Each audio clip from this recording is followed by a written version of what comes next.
nanti rekamannya untuk belajar ya. Untuk belajar nanti materinya itu banyak, tapi saya pilih-pilih ya, saya pilah-pilah ya. Yang kira-kira apa namanya itu? Yang kira-kira update ya, atau yang kira-kira penting saya highlight ya dan saya jelaskan ya. Itu ya. Jadi materinya bisa diunduh di Edu ya. Ya download di Edu, nanti silakan dipelajari ya. Tapi saya akan jelaskan juga ya biar kita satu pemahaman ya terkait dengan materi kimia medisinal. Ya. Kemudian yang nanti silahkan juga ya absensi di YouTube ya seperti biasanya setelah saya upload. Dan terakhir nanti mengerjakan soal ya, soalnya lebih dari 15 ya, tapi saya memang sengaja saya kasih waktu yang singkat ya, hanya 12 menit ya, biar kamu itu jadi kamu jangan kerjakan kalau belum benar-benar paham ya, jadi jangan sampai ngerjakannya nggak paham ya nanti, karena ini saya masukkan ke komponen penilaian ya, post test ya. Jadi dibaca dulu, didengarkan dulu yang baik, kalau udah paham baru ngerjakan ya, jangan sampai nanti kamu ngerjakannya asal-asalan nanti nilainya jelek, benar-benar tak masukkan ya ke mana, tak masukkan ke komponen penilaian ya.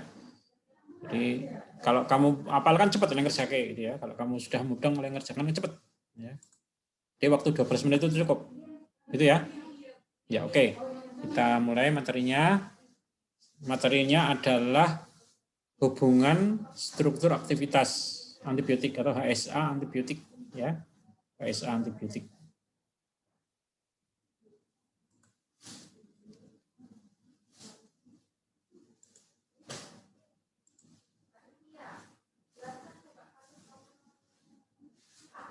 Ya ini ya, ini HSA antibiotik.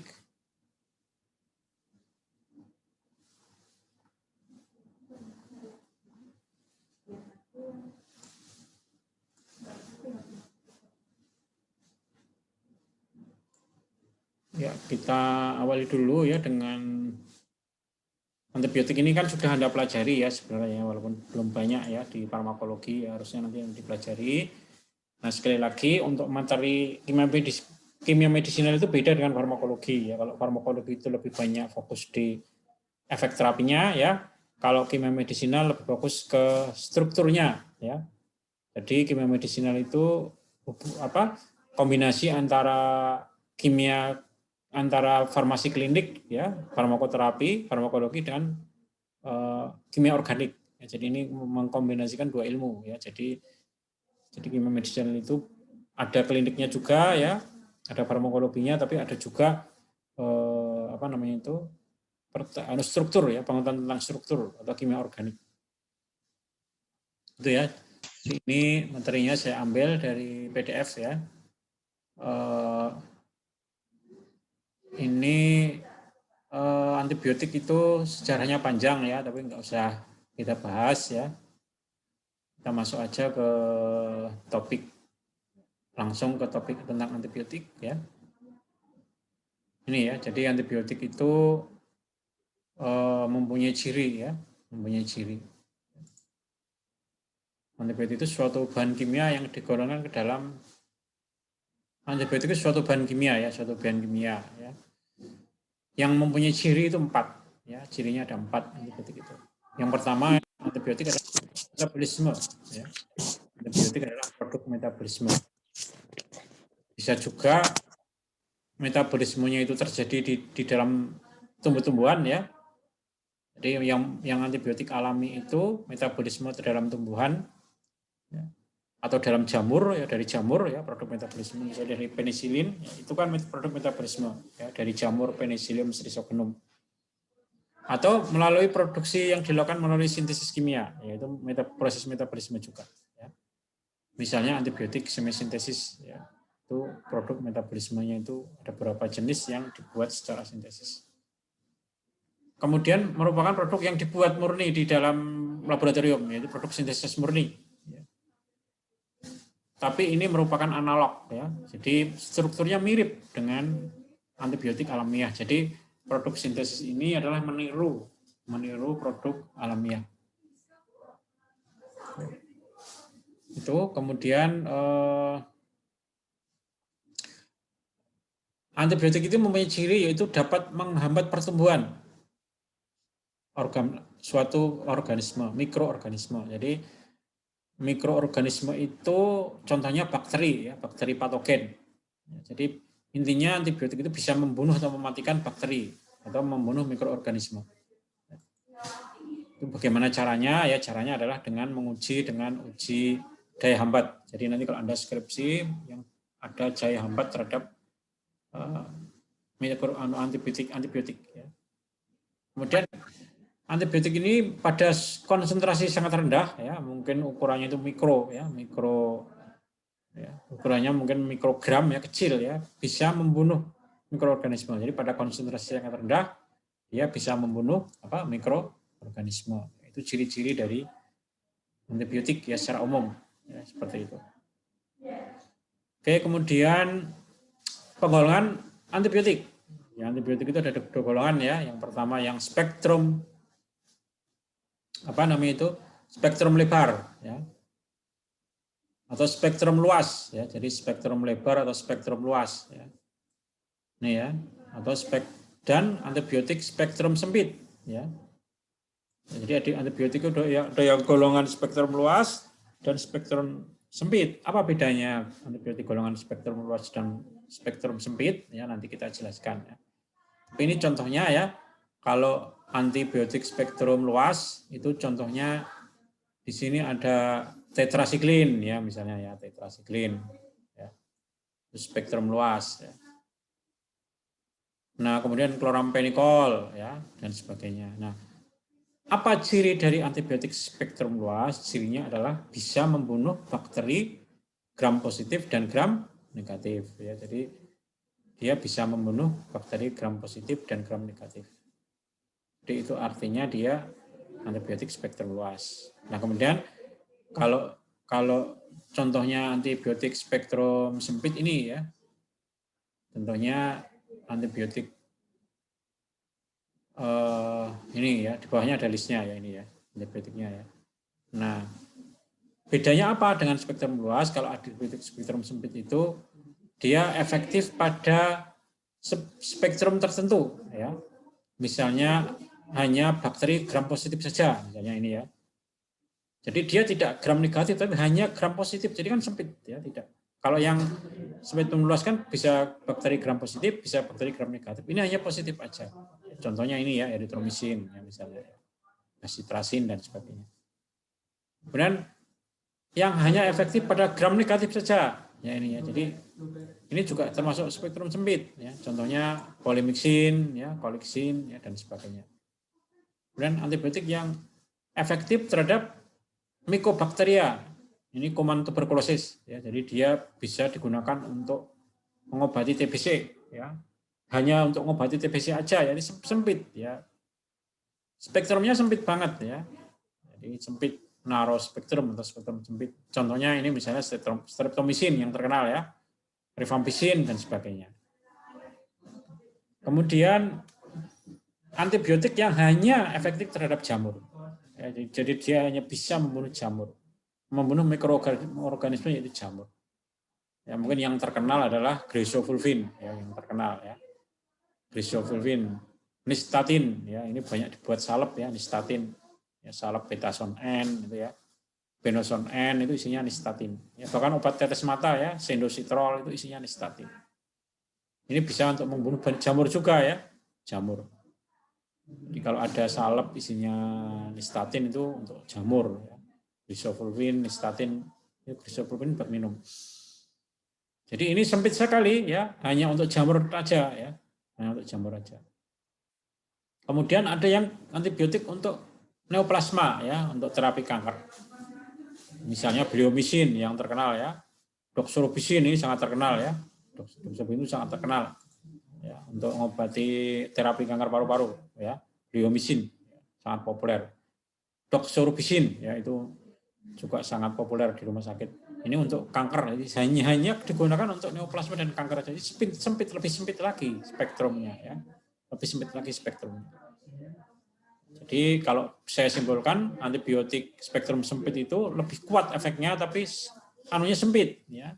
Speknya sempit tapi kuat dia efeknya dibanding kalau antibiotik spektrum lebar, dia walaupun banyak yang diakses, tapi dia tidak sekuat efeknya. Jadi dia kelemahannya di kekuatan anti membunuh mikrobanya. Tetapi dia lebih banyak yang dibunuh, tapi efektivitasnya masih kurang dibanding yang spektrum sempit.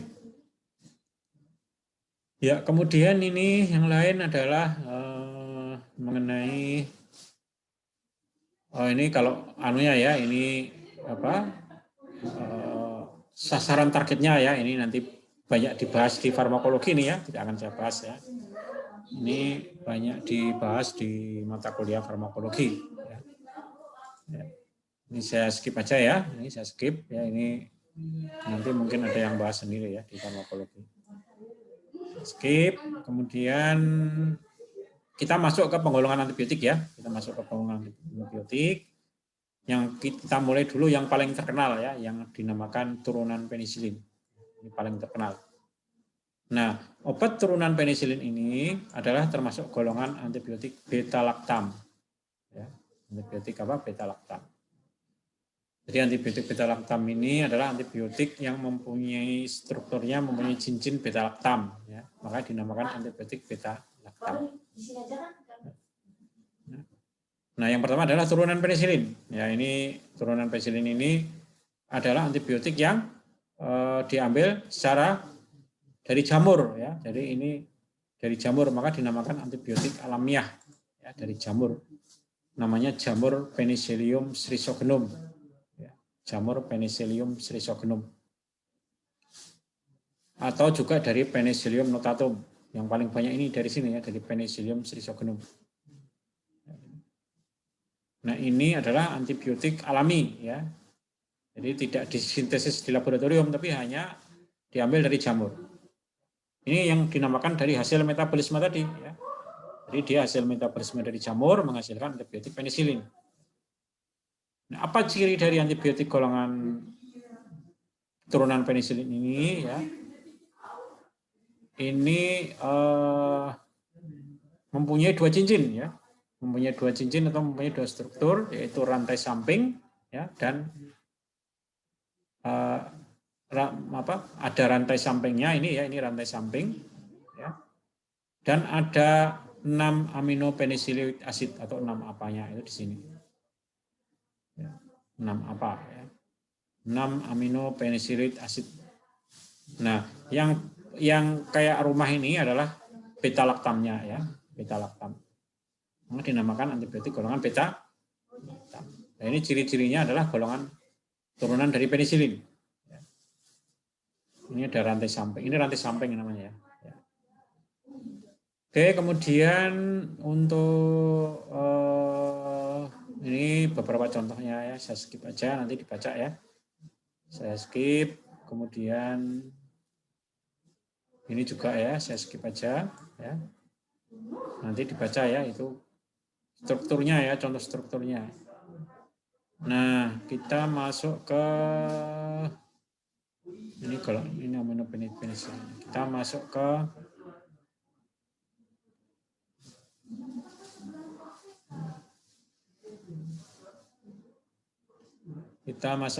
ini ya. Hubungan antara struktur dan aktivitas. HSA ya, hubungan antara struktur dan aktivitas. Itu contoh-contoh namanya ya, itu banyak ya. Nah, kita masuk di sini ya, hubungan antara struktur dan aktivitas penisilin.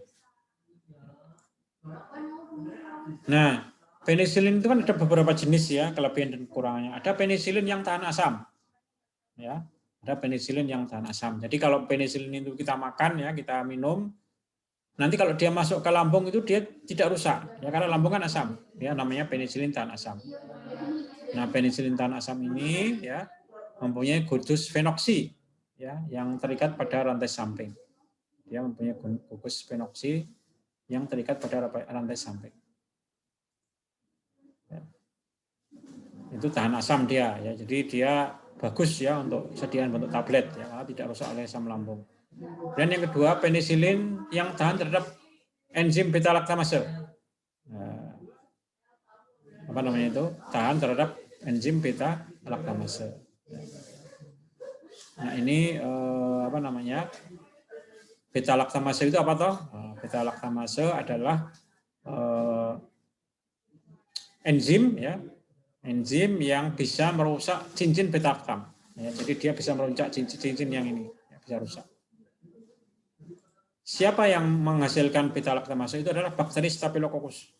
Jadi bakteri Staphylococcus itu mempunyai senjata, yang mempunyai alat senjata untuk menghadapi antibiotik, ya, yaitu namanya enzim beta laktamase. Nah, tetapi antibiotik golongan ini ya, ini dia nggak mempan oleh senjatanya si Staphylococcus itu, ya, bakteri Staphylococcus itu. Maka dinamakan penisilinnya dinamakan penisilin yang tahan terhadap beta laktamase. Cirinya apa? Ya, cirinya ini apa namanya itu? Mempunyai rantai samping amino ya di sini dan cincin aromatik pada kedudukan orto, ya, mengandung gugus halogen dan metoksin. Ini ciri dari penisilin tahan terhadap enzim beta laktamase. Ya, kemudian yang ketiga, ya, penisilin yang spektrumnya luas, ya, penisilin yang spektrumnya luas. Penisilin yang spektrumnya luas itu dia bisa membunuh bakteri gram positif dan gram negatif berarti ya, karena spektrumnya luas. Ya. Nah, penisilin jenis ini mempunyai gugus hidrofil, misalnya gugus NH2. Ini berarti dia bisa membunuh bakteri gram negatif dan bakteri gram positif. Kemudian penisilin yang aktif terhadap gram negatif aja, ya. Nah, cirinya adalah mempunyai sifat asam, ya, mempunyai gugus asidik atau gugus asam pada rantai sampingnya. Misalnya karboksilat, ya, karboksilat itu COH, ya, itu ya, atau gugus belerang ini SO3H. Ya. Ini adalah ciri-ciri dari penisilin yang efektif terhadap bakteri gram negatif, ya. Jadi sifatnya asam dia, karena mempunyai gugus asidik atau sifatnya asam. Nah, kemudian penisilin yang bekerja pada produk, apa maksudnya produk? Ya, prodrug.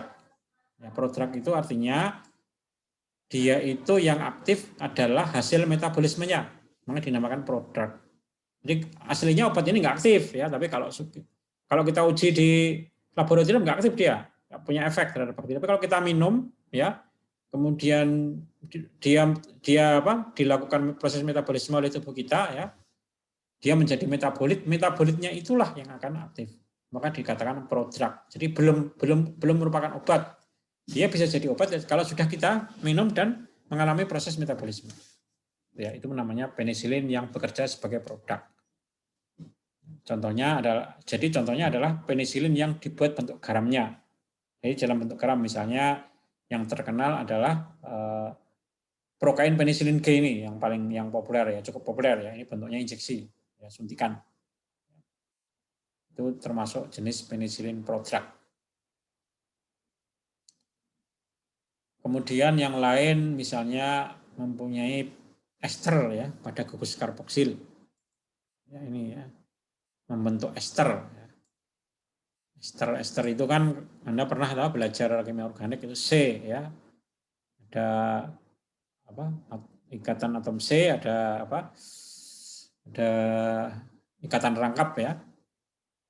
Ada ikatan rangkapnya ya. Nanti silakan dipelajari lagi. Ini tidak perlu saya ajarkan karena udah pernah diajarkan di kimia organik. Ester itu apa? Karboksil itu apa ya? Ether itu apa ya? Etil itu bagaimana? Metil itu bagaimana? Udah pernah diajarkan ya. Nah, itu adalah turunan penisilin ya. Jadi antibiotik golongan beta laktam itu yang pertama adalah turunan penisilin. Yang kedua adalah turunan cefalosporin ya. Jadi antibiotik beta laktam itu ada yang turunan cefalosporin. Ya, ini lebih baru ditemukan ya. Ini kalau turunan penisilin itu dari Penicillium serisogenom ya. Kalau cefalosporin itu dari jamur Cephalosporin acremonium. Ya, ini jamurnya beda ya. Jadi diturunkan dari jamur yang berbeda. Jadi kalau turunan penicillin itu jamurnya Penicillium schizogenum atau Penicillium notatum, tapi kalau turunan Cephalosporin itu dari jamur juga ya, sama-sama jamur, tapi jamurnya itu spesiesnya berbeda, yaitu Cephalosporium cremonium. Ini adalah struktur dasar dari golongan Cephalosporin. Ya. Jadi perhatikan bahwa ini termasuk mempunyai cincin beta lactam juga ya, sama ya ini ya, punya cincin beta lactam juga, maka dikatakan termasuk golongan antibiotik beta lactam ya. Nah, ikatan beta lactam ini bisa rusak, tadi sudah saya singgung ya. Siapa yang merusak ikatan beta lactam? Bisa asam ya, asam. Misalnya asam lambung ya bisa merusak ya. Atau mungkin enzim beta laktamase dari bakteri Staphylococcus tadi ya, bisa merusak ikatan beta lactam ini. Gitu ya. Nah, ini adalah turunan dari cephalosporin ya. Nah, untuk cephalosporin itu ada beberapa jenis ya. Misalnya yang diberikan oral ya, yang diberikan parenteral ya. Kemudian yang diberikan yang resisten ya. Yang kuat, yang bagus ya, yang sudah tidak resisten, ini contohnya ini ya. Kemudian yang lain adalah terkait dengan cephalosporin itu ada empat generasi ya. Ada 4 generasi ya, generasi 1, 2, 3, dan 4. Ini mungkin nggak perlu kita bahas ya. Nanti di mata kuliah farmakologi yang bahas ini ya. Ada generasi 1, ya, generasi 2, generasi 3, dan generasi 4. Ya, kemudian ini generasi 2 ya. Ini ada contoh-contohnya juga ya. Kemudian untuk golongan yang lain ya, kita lanjutkan dengan ini hubungan antara struktur dan aktivitas dulu ya. Ini yang penting ya. Karena mata kuliah kita itu adalah mempelajari hubungan antara struktur dengan aktivitas. Ini yang pertama adalah turunan cephalosporin ya, mempunyai struktur inti yang sama ya, kecuali pada rantai samping pada posisi C7 dan C3. Jadi yang membedakan ya golongan cephalosporin itu adalah rantai sampingnya ya. Jadi rantai samping di C7 sama C3. Ini kan C7 ya. Ini C7, ini C3. Ini rantai samping. Nanti di sini tuh beda ya. Gugusnya beda ya. Di C3 itu gugusnya apa, di C7 di sini ya gugusnya apa. Itu adalah yang membedakan. Ya. Tapi semuanya yang lain sama ya, semuanya sama-sama mempunyai struktur seperti ini ya. Di sini ada senyawa belerangnya ya S ya, sama ya persis. Yang membedakan adalah ini ya. Pada gugus yang C3 ini, yang R2 ini, dan pada gugus yang C7 ya. Nanti beda-beda itunya. Kemudian aktivitas antibakteri itu bisa naik ya, bisa dinaikkan kalau pada C3 yang ini ya, pada C3 itu yang ini ada gugus pendorong elektron. Ya, di sini ada gugus pendorong elektron. Ini kalau mau menaikkan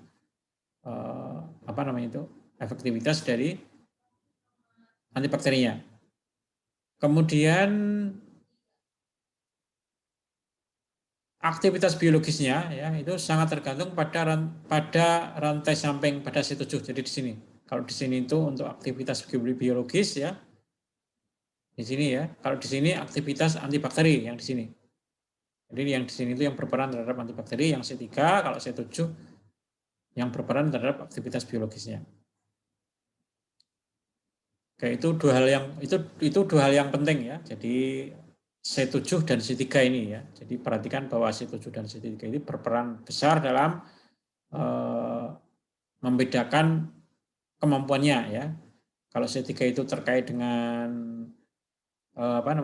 aktivitas antibakteri, kalau C7 terkait dengan aktivitas biologisnya ya kalau C7.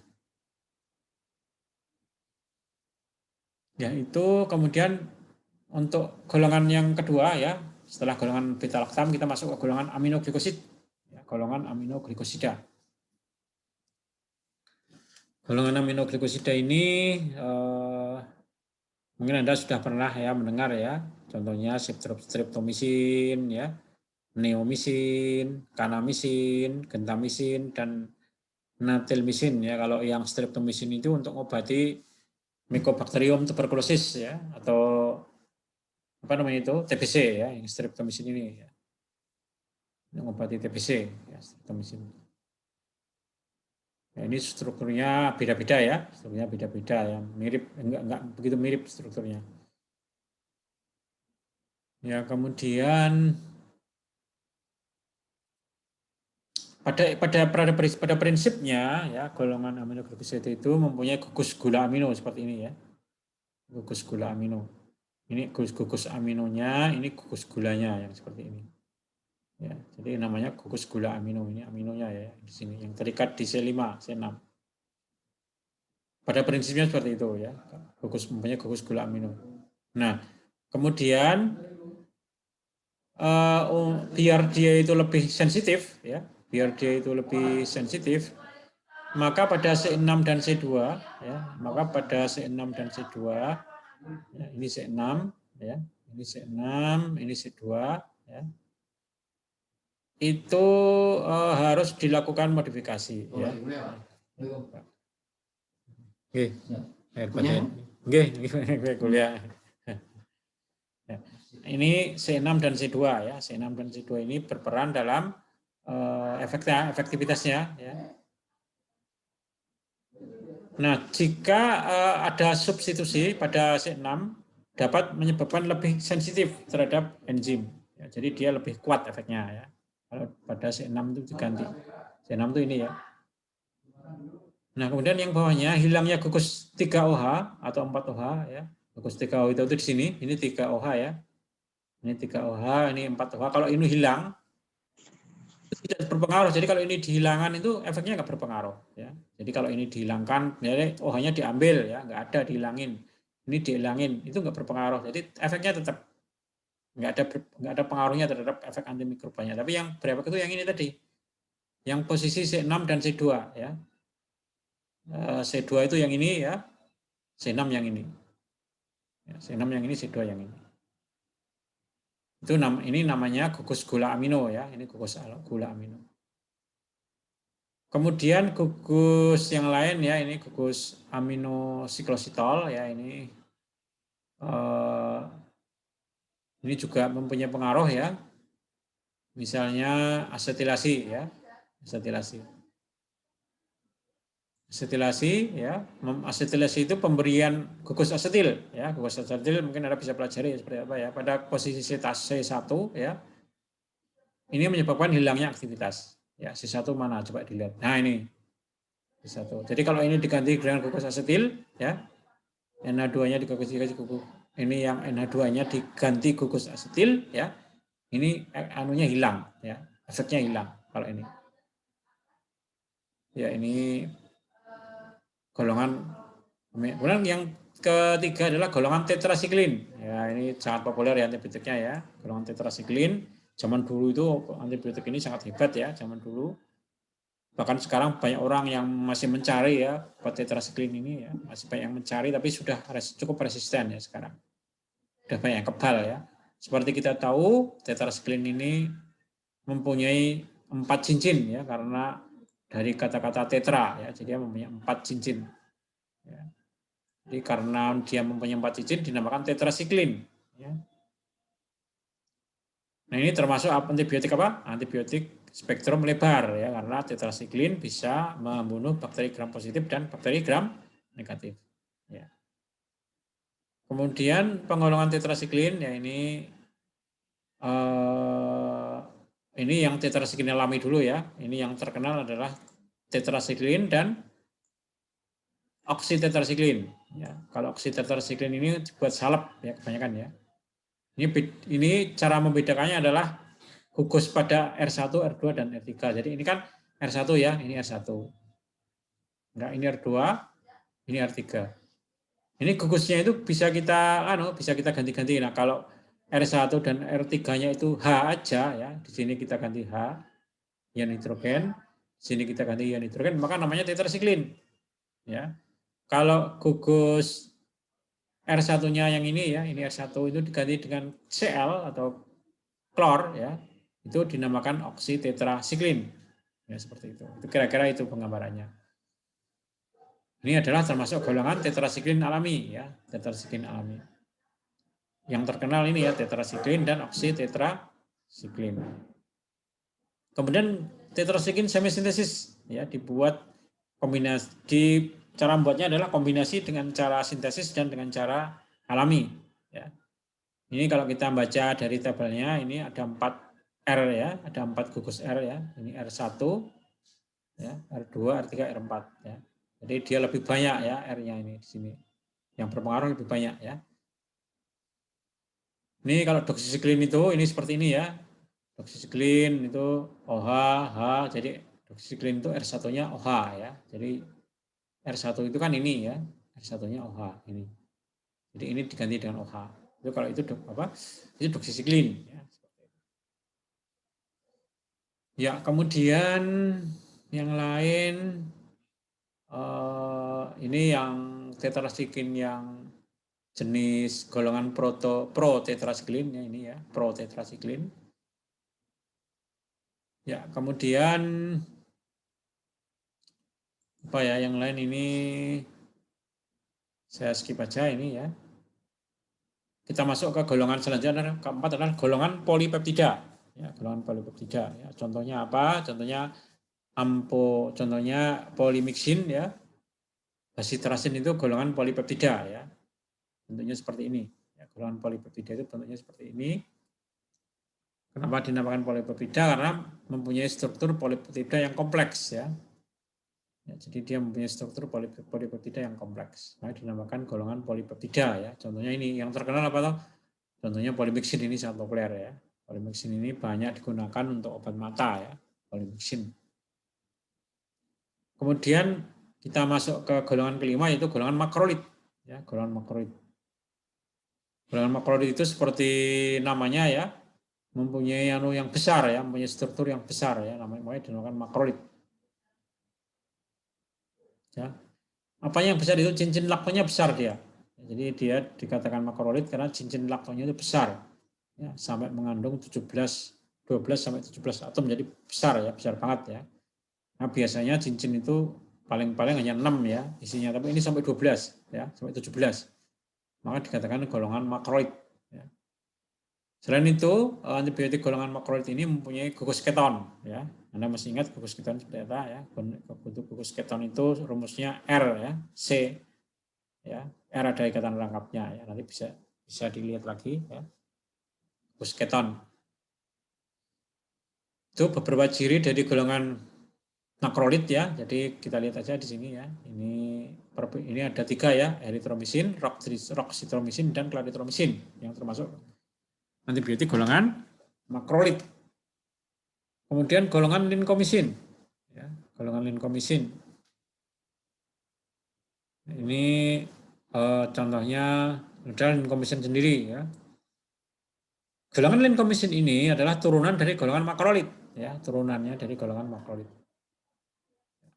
Contohnya azitromisin ya misalnya. Ya, kemudian ini cincin apa? Ini apa namanya itu struktur dari linkomisin ya. Strukturnya yang ini yang cincin laktonnya yang besar tadi ya. Ini perhatikan bahwa atomnya banyak ya. Ini cincin lakton tapi atomnya banyak. Maka dinamakan makro ya, makrolid. Ya, kita teruskan dengan antibiotik golongan lain-lain ya, yaitu golongan chlorampenicol. Golongan chlorampenicol ini banyak sekali dipakai untuk tetes mata dan salep ya, tetes hidung, tetes mata ya, salep mata ya, tetes telinga ya, itu banyak menggunakan chlorampenicol ya, misalnya erlamisetin ya. Ini biasanya untuk mengobati apa namanya itu konjungtivis ya, atau glaukoma. Ya. Golongan obat chlorampenicol itu untuk mengobati konjungtiva atau misalnya glaukoma, BLN ya, radang pada mata itu namanya konjungtiva, BLN. Itu banyak ya pakai chlorampenicol ya. Jadi kalau Anda PLN ya beli aja tetes mata yang isinya chlorampenicol. Ini masih cukup efektif ya, tapi kalau obat minumnya jarang dipakai. Yang lebih sering dipakai itu obat topikalnya ya, misalnya tetes mata chlorampenicol, tetes telinga chlorampenicol, salep kulit chlorampenicol, salep mata chlorampenicol itu ada. Nah, kemudian ini beberapa hal ya terkait dengan golongan chlorampenicol ya. Ini kalau gugus fenil ya diganti ya dengan gugus alisiklik akan menghasilkan senyawa yang tidak poten ya. Jadi gugus fenil diganti dengan gugus alisiklik. Assalamualaikum Pak, mohon izin Pak, mau Ya. Jumatan. Oh iya, ya sebentar ya. Ini saya juga mau Jumat. Oh, ya. Ini Jumat ya, saya lupa malah. Sebentar ya ini. Ya, saya kira itu aja ya. Ini sudah selesai ya. Nanti yang di highlight tolong dipelajari ya. Kemudian nanti silahkan mengerjakan post-test ya. Silahkan mengerjakan post-test. Nanti absensi juga ya. Tapi nanti ini saya rekam ya.